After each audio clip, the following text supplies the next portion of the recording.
Hello दोस्तों, आप सभी का आपके अपने एजुकेशन चैनल एजुकेशन जीनियस में तहे दिल से स्वागत है। जैसा कि आपने थंबनेल में देखा, आज इस वीडियो में हम यूनिफॉर्म सिविल कोड समान नागरिक संहिता इसके बारे में काफ़ी ज़्यादा डिटेल में चर्चा करेंगे। इस वीडियो में हम काफ़ी ज़्यादा अच्छे से समझेंगे कि एक्चुअली में जो यूनिफॉर्म सिविल कोड है वो है क्या और इसकी हिस्ट्री क्या रही है और अभी इसका हाल फिलहाल में क्या स्टेटस है और ये कब जो है बहुत ज़्यादा क्रूशियल टॉपिक और कमर्शियल बन के इमर्ज हुआ, काफ़ी ज़्यादा ये एक्टिव हुआ, किसके बाद ऐसा क्या केस हुआ भारत के अंदर जिसके बाद जो यूनिफॉर्म सिविल कोड है उसकी डिमांड काफ़ी ज़्यादा बढ़ गई। इसको भी काफ़ी अच्छे से समझेंगे। और भारत के अंदर ऐसा कौन सा राज्य है जिसके अंदर जो यूनिफॉर्म सिविल कोड है वो ऑलरेडी प्रेजेंट है, कई सालों से वहाँ पे लागू है, इसके बारे में भी मैं आपको काफ़ी अच्छे से इस वीडियो के अंदर बताऊंगा।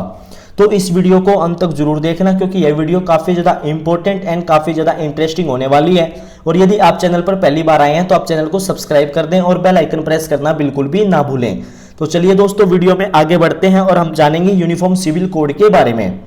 उससे पहले मैं आपको बताना चाहता हूं कि जो यूनिफॉर्म सिविल कोड है अभी हाल फिलहाल में ये एक बहुत ही ट्रेंडिंग टॉपिक बना हुआ है। इसको लेकर काफ़ी ज़्यादा डिस्कशन चल रहा है, इसके ऊपर बहुत सी डिबेटें चल रही हैं और बहुत सारे लोग हैं जो चाहते हैं कि यूनिफॉर्म सिविल कोड लागू होना चाहिए और बहुत सारे ऐसे लोग भी हैं जो नहीं चाहते कि यूनिफॉर्म सिविल कोड लागू हो, जो इसके अगेंस्ट में भी हैं। लेकिन जो अभी हाल फिलहाल में करंट गवर्नमेंट है, बीजेपी गवर्नमेंट, जो कि माननीय प्रधानमंत्री श्री नरेंद्र मोदी जी के नेतृत्व में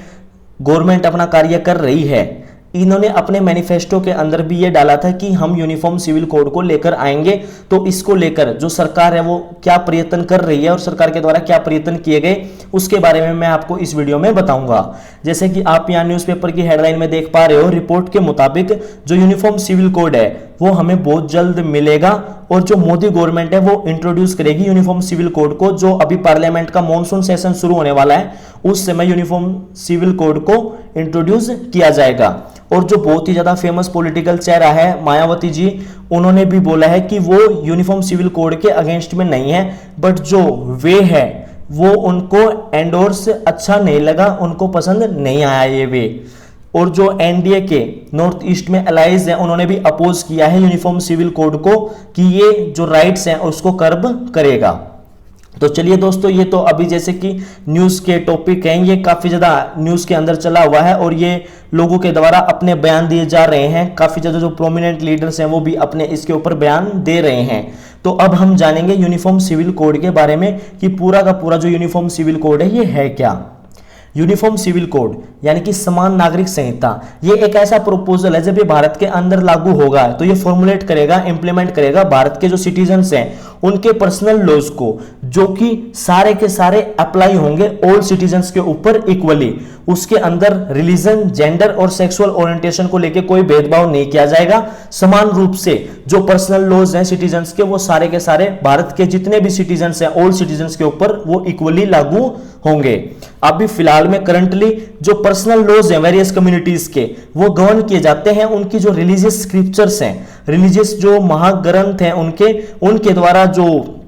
वेरियस पर्सनल लॉज हैं वो अभी गवर्न किए जा रहे हैं। लेकिन जब यूनिफॉर्म सिविल कोड ये इंप्लीमेंट हो जाएगा अक्रॉस द नेशन, ये एक जो कि काफी कॉन्टिटियस यानी कि ये एक बहुत ही विवादग्रस्त मुद्दा है और जो कि ये प्रॉमिस है ये किया गया था इंडिया की जो अभी रूलिंग पार्टी है भारतीय जनता पार्टी, इसके द्वारा ये प्रॉमिस किया गया था कि हम यूनिफॉर्म सिविल कोड को लागू करेंगे। और ये काफ़ी ज़्यादा इंपॉर्टेंट इशू है सेकुलरिज्म को देखते हुए इंडियन पॉलिटिक्स के अंदर, और ये कॉन्टिन्यूस डिस्प्यूट के अंदर बना रह सकता है बाय जो इंडियन जो पॉलिटिकल लेफ्ट विंग है और जो मुस्लिम ग्रुप्स हैं एंड अदर जो कंजर्वेटिव रिलीजियन ग्रुप्स हैं एंड जो सेक्ट्स हैं इन डिफेंस ऑफ शरिया एंड रिलीजियस कस्टम्स के, वो इसको अपोज कर सकते हैं। तो ये काफी ज्यादा डिस्प्यूट के अंदर भी बना रह सकता है, कॉन्टिन्यूस डिस्प्यूट के अंदर रह सकता है। जो पर्सनल लॉज हैं वो डिस्टिंग्विश हैं फ्रॉम पब्लिक लॉ से एंड ये कवर करते हैं marriage, divorce, inheritance, adoption and maintenance को। जबकि जो आर्टिकल 25 से 28 है ऑफ ग्रेट इंडियन कॉन्स्टिट्यूशन वो गारंटी करता है कि रिलीजियस फ्रीडम के लिए टू ऑल इंडियन सिटीजन्स को, एंड ये अलाउ करता है रिलीजियस ग्रुप्स को कि वो मेंटेन करें उनका अपना अफेयर लेकिन जो आर्टिकल 44 है ऑफ इंडियन कॉन्स्टिट्यूशन का, वो एक्सपेक्ट करता है कि जो इंडियन स्टेट है वो अप्लाई करे directive principles and common law को फॉर ऑल इंडियन सिटीजन्स के लिए, वाइल फॉर्मुलेटिंग नेशनल पॉलिसीज को फॉर्मुलेट करते हुए। जो पर्सनल लॉज हैं उसको फर्स्ट टाइम जो फ्रेम किया गया था वो ड्यूरिंग ब्रिटिश राज के टाइम, यानी कि जो अंग्रेजों का समय था उस टाइम पे पर्सनल लॉज को फर्स्ट टाइम फ्रेम किया गया था, mainly for Hindu and Muslim citizens के लिए। जो ब्रिटिश है उनको भी डर था उस समय की जो ऑपोजिशन है फ्रॉम कम्युनिटी लीडर्स हैं जो ऑपोजिशन के अंदर, उनसे डर था और उन्होंने अपने आप को रिफ्रेंड किया, जो डोमेस्टिक स्फीयर है उसके अंदर इंटरफेयर करने से उन्होंने अपने आप को रिफ्रेंड किया। लेकिन जो इंडियन स्टेट ऑफ गोवा है वो उस समय भारत से अलग था, क्योंकि वहां पे जो कॉलोनियल रूल था वो उस समय पुर्तगीज गोवा के अंदर एंड दमन, वहां पे जो पुर्तगीज का रूल था और उन्होंने वहां पे रिटेन किया एक कॉमन फैमिली लॉ जिसको हम अब जानते हैं गोवा सिविल कोड के नाम से, जो कि भारत के अंदर एकमात्र ऐसा राज्य है इंडिया के अंदर जो कि एक यूनिफॉर्म सिविल कोड के साथ में है आज तक की डेट में। भारत की आजादी के बाद जो हिंदू कोड बिल्स हैं उनको इंट्रोड्यूस किया गया, लार्जली कोडिफाइड किया गया और रिफॉर्म्ड किए गए पर्सनल लॉज के अंदर वेरियस सेक्ट्स अमंग, जैसे कि Indian religions like Buddhist, Hindus, Jains and Sikhs, इनके अंदर जो पर्सनल लॉज हैं इनके अंदर काफी ज्यादा रिफॉर्म भी किए गए और कोडिफाइड किया गया। लेकिन जो Christians, Jews, Muslims and Parsis हैं इनको एग्जेम्प्ट कर दिया गया, इनको आइडेंटिफाई किया गया as a distinct communities from Hindus से। यूनिफॉर्म जो सिविल कोड है वो एमर्ज हुआ एक क्रूशियल टॉपिक ऑफ इंटरेस्ट के रूप में इंडियन पॉलिटिक्स के अंदर, जब शाहबानो केस हुआ 1985 में, उसको फॉलो करते हुए ये काफी ज्यादा क्रूशियल टॉपिक बन के एमर्ज हुआ। जो डिबेट है उसने फोकस किया फिर मुस्लिम पर्सनल लॉ के ऊपर, जो कि पार्शियली बेस्ड है सरिया लॉ पे, जो परमिट करता है यूनिलैटरल डाइवोर्स के लिए, पॉलीगैमी के लिए, एंड पुट करता है इन दोनों को among the legally applying the सरिया लॉ। ये दिखाता है कि जो सरिया लॉ है वो इनको लीगली अप्लाई कर रहा है। जो यूनिफॉर्म सिविल कोड है उसको प्रपोज किया जा चुका है 2 बार, नवंबर 2019 में एंड मार्च 2020 में, बट इसको फिर विड्रॉ कर लिया गया था जल्द ही, बोथ द टाइम से, विदाउट इसका इंट्रोडक्शन किए हुए पार्लियामेंट के अंदर। जो बिल है वो रिपोर्टेड है कि टू बी बीइंग, इसको फिर विचारधारा के अंदर रखा गया, क्योंकि जो डिफरेंसेस थे बिटवीन बीजेपी एंड आरएसएस के बीच में जो डिफरेंस थे उनको देखते हुए इसको फिर दोबारा विचार के लिए लाया गया और अपने पास में रखा गया। दोस्तों इसको विचार के लिए, इसके ऊपर विचार किया गया। अब हम यूनिफॉर्म सिविल कोड की हिस्ट्री को जानेंगे। जो डिबेट है यूनिफॉर्म सिविल कोड के लिए, इसका जो ओरिजिन है ये काफी पुराना है। जो कॉलोनियल पीरियड है भारत के अंदर ब्रिटिश रूल से पहले, अंडर जो ईस्ट इंडिया कंपनी है 1757 से 1858 तक, उस समय उन्होंने भी ट्राई किया था कि जो local social and religious customs हैं उनके अंदर रिफॉर्म किया जा सके, ताकि वहां पे जो वेस्टर्न आइडियोलॉजीज हैं इंडिया के अंदर उनको इंपोज किया जा सके। जो लैक्स लॉ की रिपोर्ट है ऑफ अक्टूबर 1840 की, उसने काफी ज्यादा एम्फेसाइज किया कि जो इंपोर्टेंस और नेसेसिटी थी यूनिफॉर्मिटी को लेकर इन कोडिफिकेशन ऑफ इंडियन लॉ के अंदर, क्राइम से रिलेटेड, एविडेंस से रिलेटेड, कॉन्टेक्ट से रिलेटेड, उसके ऊपर काफी ज्यादा एम्फेसाइज किया गया। बट उस समय जो लैक्स लॉ की रिपोर्ट थी ऑफ अक्टूबर 1840 की, उसने भी रिकमेंड किया कि जो पर्सनल लॉज हैं हिंदूज एंड मुस्लिम्स के, उसको आउटसाइड रखा जाना चाहिए सच कोडिफिकेशन से। जो separation of Hindus and Muslims before law was part of divide and rule policy of British Empire, यानी कि जो ब्रिटिश एम्पायर है उनकी जो डिवाइड एंड रूल की पॉलिसी थी उसके अंदर ये कानून था कि वो सेपरेट करें हिंदू एंड मुस्लिम्स को। वो कानून उनको अलाउ करता था यूनिटी को ब्रेक करने के लिए अमंग जो डिफरेंट कम्युनिटीज हैं, ताकि वो जो भारत है उसके ऊपर रूल कर पाए ब्रेक करके यूनिटी को। फिर उसके बाद में जो हिंदूज हैं उन्होंने फॉलो किया हिंदू कोड बिल को, एंड मुस्लिम एंड जो अदर रिलीजियंस हैं उनको लिबर्टी दी गई कि वो फॉलो करें उनका जो अपना खुद का जो लॉज हैं वो उसको फॉलो करें। फिर मुस्लिम्स के लिए जो the all India Muslim personal law board है उसने लॉज बनाए, जो कि एक प्राइवेट एंटिटी है। जो सरिया लॉ है इस्लाम के अंदर, उसके अंदर काफी ज्यादा प्रोविजंस हैं जो कि अनफेवरेबल हैं ऑफ वुमेन्स के लिए, उनके स्टेटस के लिए, उनके राइट्स के लिए। लेकिन जो सर्टेन हिंदू कस्टम प्रिवेलेंट थे उस टाइम पे, वो भी काफी ज्यादा डिस्क्रिमिनेटेड थे अगेंस्ट वुमेन के, जो कि डिप्राइव करते थे उनका इनहेरिटेंस, रीमैरिज एंड डाइवोर्स को। फिर लो जो रिफॉर्म पास किए गए जो कि बेनिफिशियल हुए हिंदू वुमेन्स के लिए, जैसे कि Hindu widow remarriage act of 1856, married women's property act of 1923 and the Hindu inheritance removal of disabilities act 1928, जो कि एक काफी ज्यादा बड़ा सिग्निफिकेंट मूव था जिसने परमिट किया हिंदू वुमेन्स को राइट टू प्रॉपर्टी के लिए। हाउएवर जो सच प्रोटेक्शंस थी वो उस समय एक्सटेंड नहीं की गई वुमेन्स के लिए, जो मुस्लिम वुमेन्स हैं उनके लिए एक्सटेंड नहीं की गई, क्योंकि जो उसका अपोज किया गया बाय जो कंजर्वेटिव मुस्लिम ग्रुप्स थे जो चाहते थे कि वो शरिया कानून को ही फॉलो करें, उन्होंने इनके लिए अपोज किया इन एक्ट्स के लिए, और जो ये प्रोटेक्शन है वो उनको एक्सटेंड मुस्लिम वुमेन्स को नहीं की गई। फिर जो पास किया गया of Hindu women's right to property act of 1937 को, उसको हम ऑल्सो जानते हैं एज देशमुख बिल के नाम से, जिसने फिर फॉर्मेशन, उसके बाद में जो फॉर्मेशन है ऑफ BN राव कमेटी उसको लीड किया, जो कि सेटअप की गई थी डिटरमाइन करने के लिए necessity of common Hindu laws को जो डिटरमाइन है उसको करने के लिए जो BN राव कमेटी है उसको एस्टेब्लिश किया गया, उसकी फॉर्मेशन हुई थी।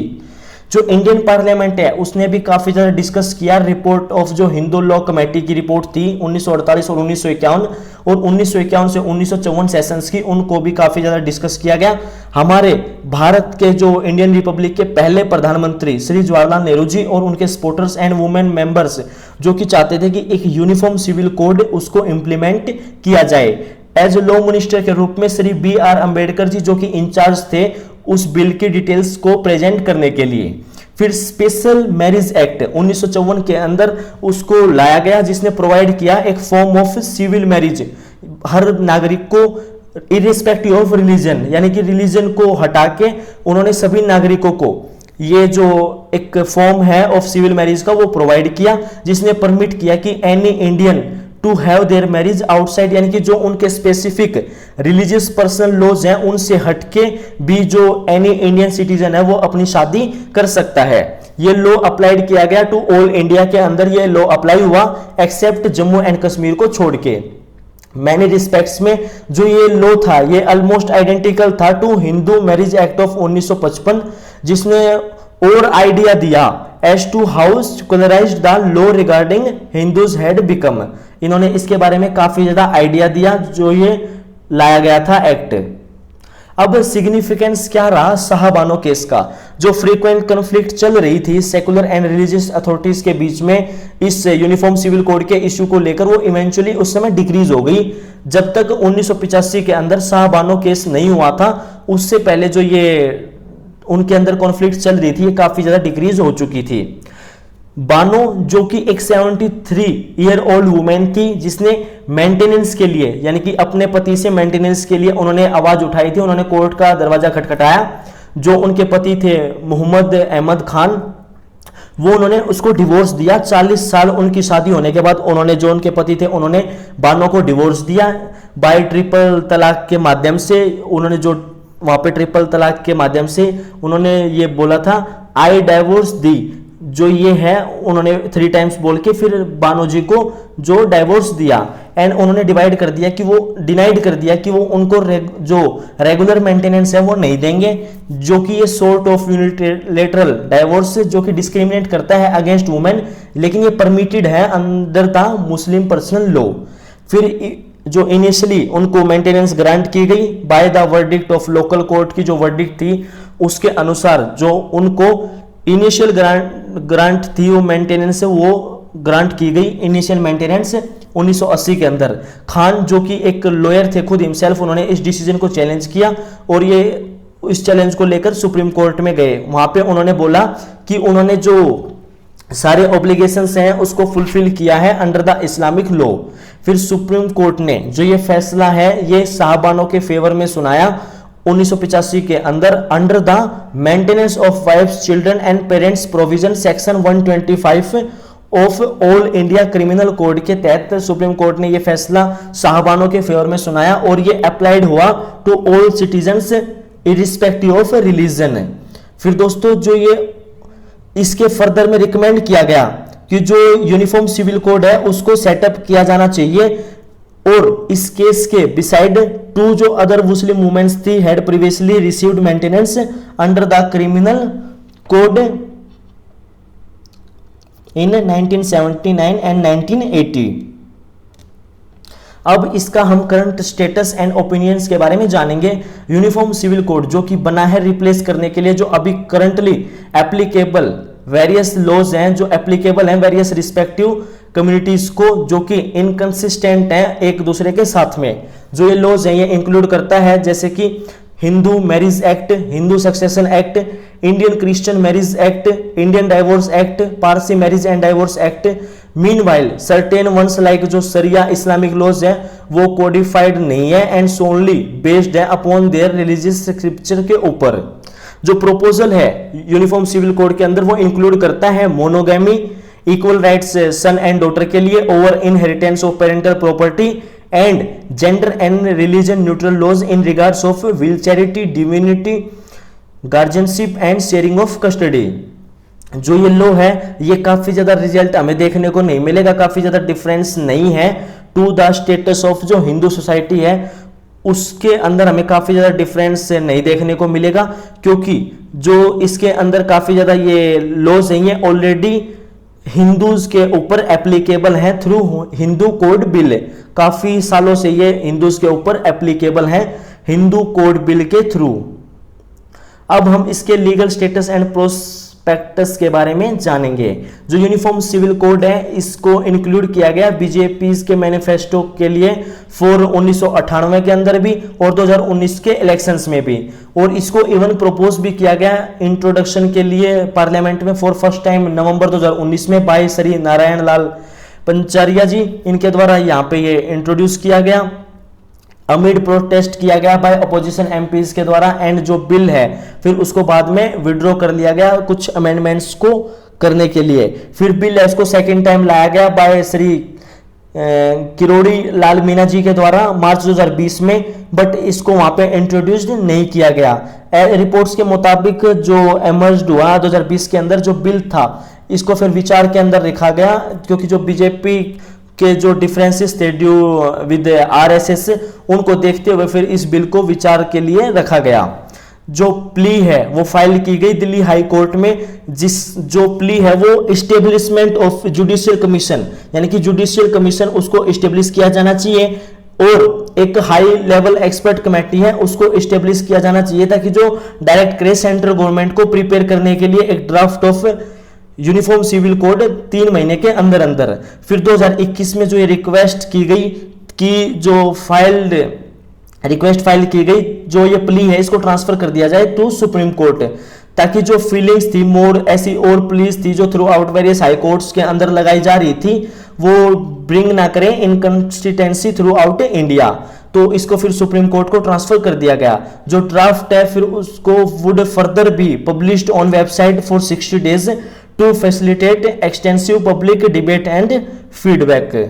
तो दोस्तों उम्मीद करता हूं कि आपको यूनिफॉर्म सिविल कोड के बारे में काफी अच्छे से समझ में आ गया होगा। यदि आपको समझ नहीं आया तो आप एक बार वीडियो को दोबारा जरूर देखें। वीडियो देखने के लिए आप सभी का तहे दिल से धन्यवाद। मिलता हूं आपसे नेक्स्ट वीडियो में, तब तक के लिए आप चैनल को सब्सक्राइब कर लें और बेल आइकन प्रेस करना बिल्कुल भी ना भूलें। थैंक यू दोस्तों, जय हिंद, जय भारत।